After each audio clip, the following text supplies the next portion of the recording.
imagine a nuclear reactor, okay?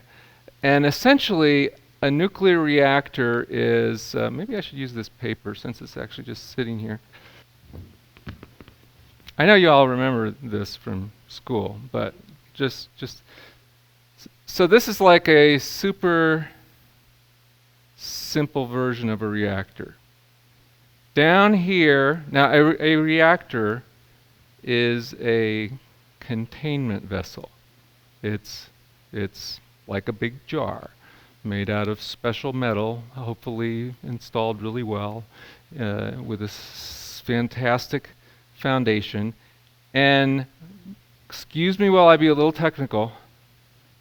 Down here, you have hot stuff. Slow down? Okay. Now, what that really is some kind of nuclear active material, like some form of enriched uranium or something. It's not going to be plutonium. That's more the nuclear weapons discussion. But you know, there's radioactive stuff down here in a concentrated form. And how a reactor works is, if you have a coal plant or a natural gas plant near you that provides electricity for your home or maybe even your car, it's using that fossil fuel to heat up something hot that heats up water, that makes steam, that turns a turbine, and the turbine turns the generator, and the generator makes electricity.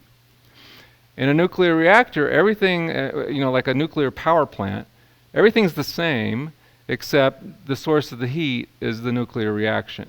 So it's not fossil fuels, it's the nuclear reaction. So essentially, what this stuff does that's interesting for this purpose is it decays in a particular way. And as it decays, little particles are essentially bouncing all over inside this reactor, and they're hitting each other.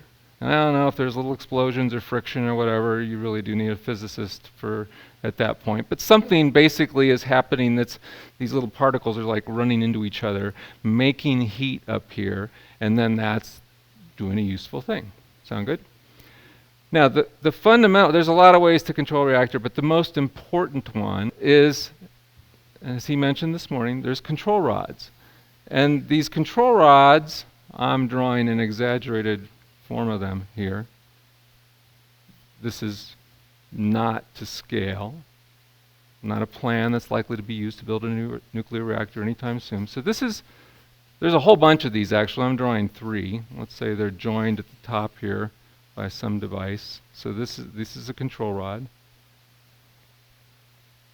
And I think I do actually remember that they're made out of something like boron, but that's kind of boring to you all. But the thing that the control rods do that's interesting is the engineer can raise and lower them into the reaction. Okay, so here's where the reaction's happening. And the engineer can lower that if it's too hot.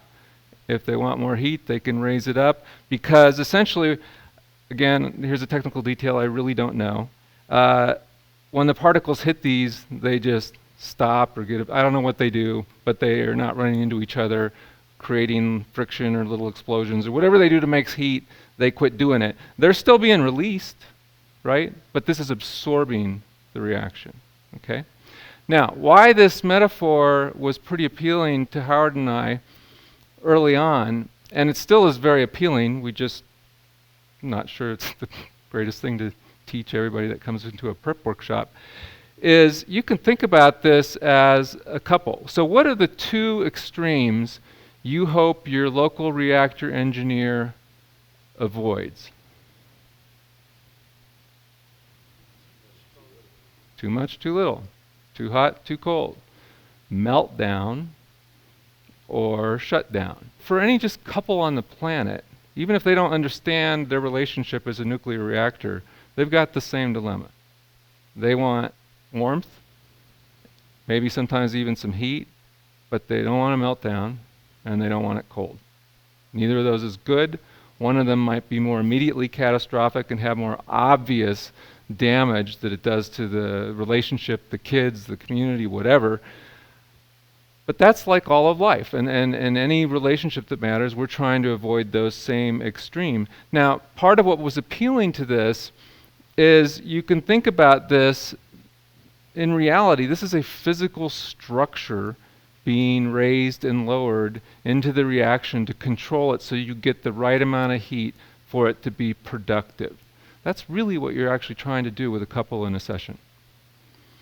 You don't want so much emotion that it's just a meltdown and it's just damaging, and you don't want nothing because nothing's going to happen then. There's no motivation, there's no energy, there's no engagement, excitement. But on the communication conflict management side, PrEP has always been a structured model, theoretically.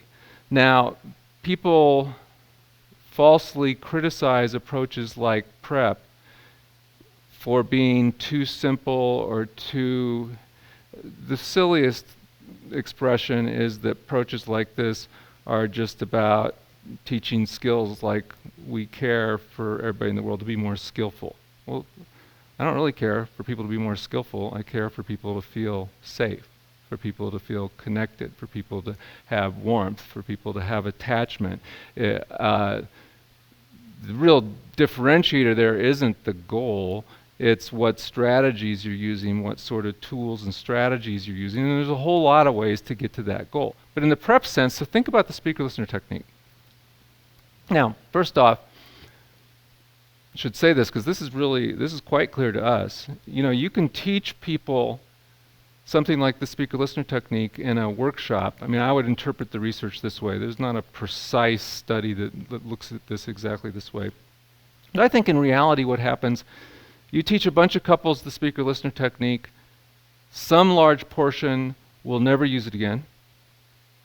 Some large portion will practice it for a while, like in your program, and maybe for a while afterwards, and not use it so much in that full structured way, but they will have learned the things that are actually encoded into the rules of the speaker-listener technique. I mean, think about what you're actually teaching somebody.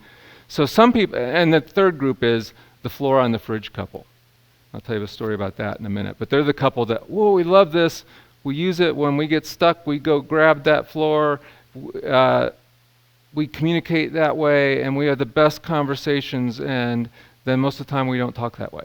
And that's actually usually what we teach. We're not trying to get people to communicate that way most of the time. I mean, how would any of you like it if you went home on a given night and you said to your partner, wow, I'm really thinking like pizza would be great tonight. What do you think about that? Well, it sounds like you're wondering how I feel about maybe we get pizza tonight. God, really, that'll start a fight in my house, okay? I mean, it's like, and Nancy has said before in other moments, don't try that paraphrasing crap with me. Okay? Yes, yeah, that's exactly right. I feel understood.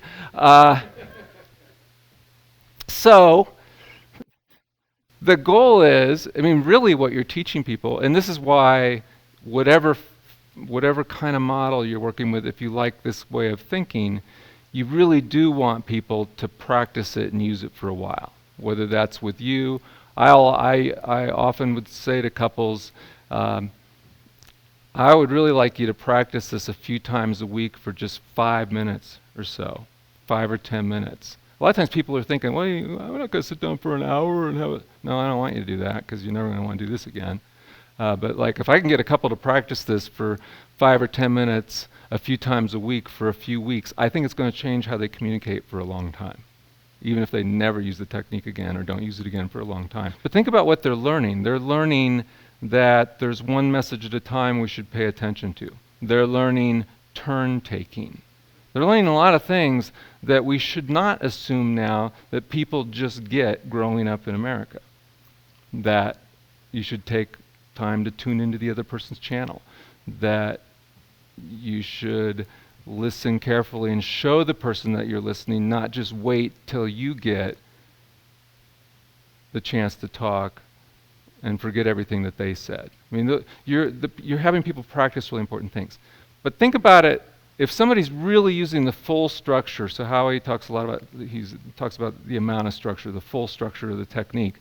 That's really, now some people have very oddly natural looking conversations because they've practiced it enough that the artificialness goes away. I mean, some of the best conversations I've ever seen look like the one you saw on the tape earlier, where they're actually using the technique for some serious chunks of that.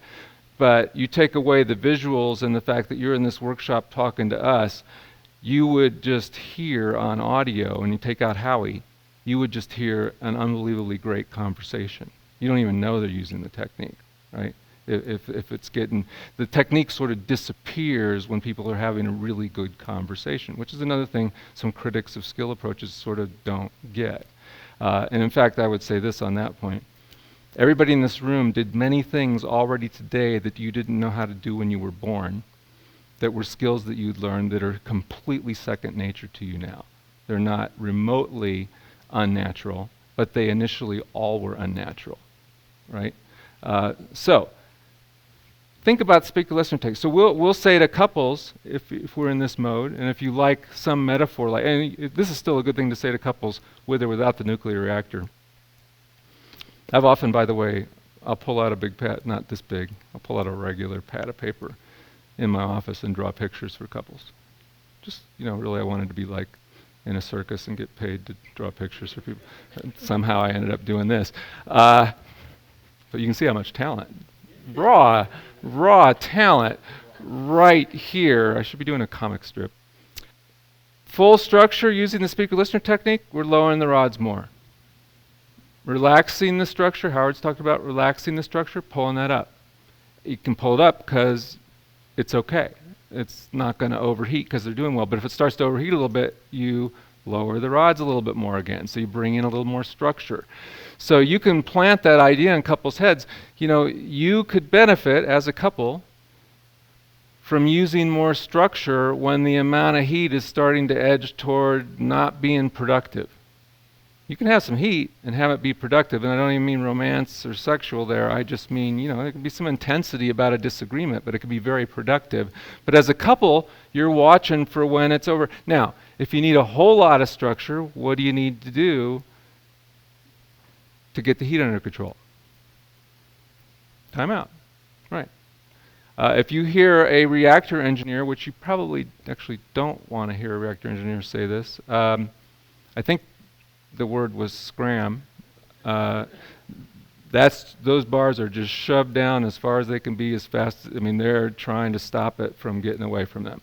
And when things like 3 Mile Island happen, which is a great metaphor for a couple damaging their relationship forever, the reaction got away from them. They didn't get the control rods. They didn't get enough control of the reaction fast enough. And the physical container is actually damaged. And that happens to couples all the time. They have enough conflict that's too intense that they can't structure, and they're melting their container. And the container's like the whole thing about us with a future and what we have and what we like about each other, and we want the warm part and we want the energy part and all this. Don't want it cold, but you can't have it too hot either, and that's a way to control that. And you can think about the structural sort of things that we do with people as giving people tools to think about how do you manage the amount of the reaction that the two of you have. How do you rein it in a bit when you need to and let it run when you don't need to? That's the task of the average couple, just like it is of the average reactor engineer.